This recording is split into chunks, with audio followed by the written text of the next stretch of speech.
Hola amigos, and welcome back to my YouTube channel. I'm Emma Bennet and I live in the UK and I write contemporary romance. I thought that I would do a little bit of an author reading for you today, and I thought I would do it from my debut novel, which was out many a moon ago. It's called The Green Hills of Home and it's set in Wales, where I have lived for the last 18 years.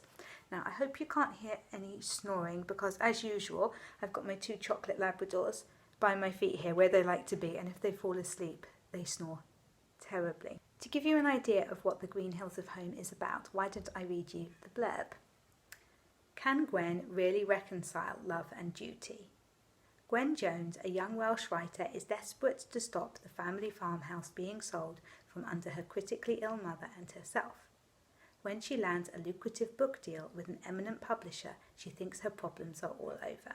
However, Gwen's need to be near her sick mother means she's unable to travel to London to work with her devilishly desirable editor, John Thatcher, and he must come and stay with her in Wales.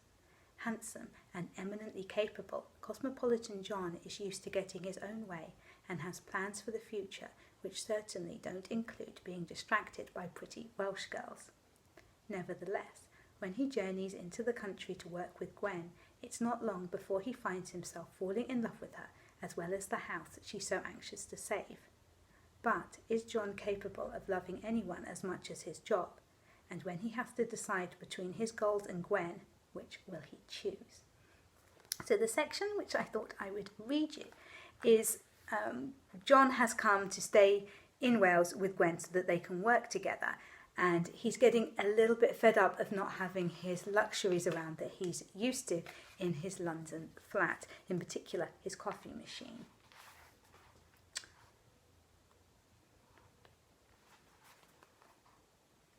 John lifted his mug to his mouth, took a sip of coffee and made his usual grimace. Accustomed as she was to this performance, Gwen didn't pay it any heed, but today this was followed by the thud of John's mug hitting the table with the declaration, "Right, I've had it. I can't take this any more. We are going out. Where's the nearest decent kitchen store?" "It's about an hour's drive away."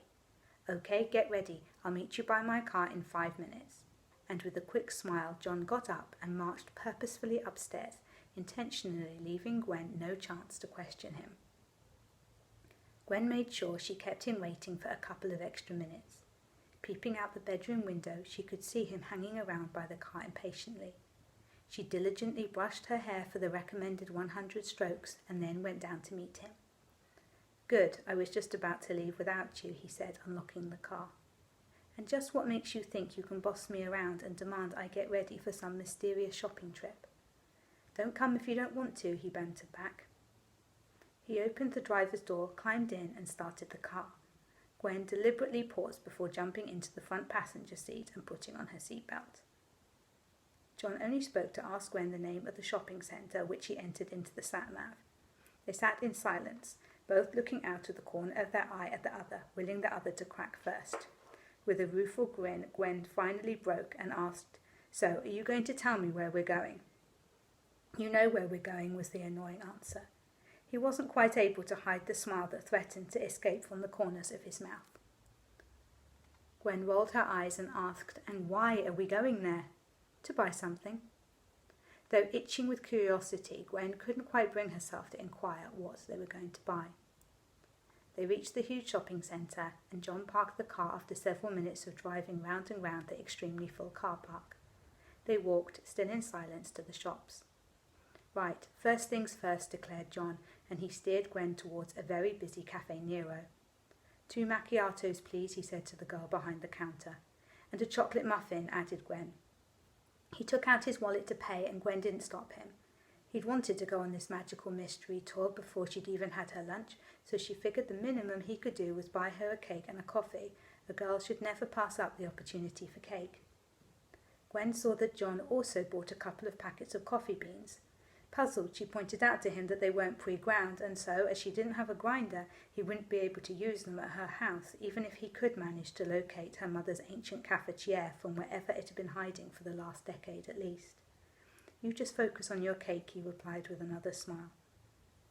They drank their coffee and discussed the second chapter of Gwen's manuscript. Gwen was determined not to ask what they were doing here, but as soon as she'd finished, John got up and set off, obviously resuming his mission.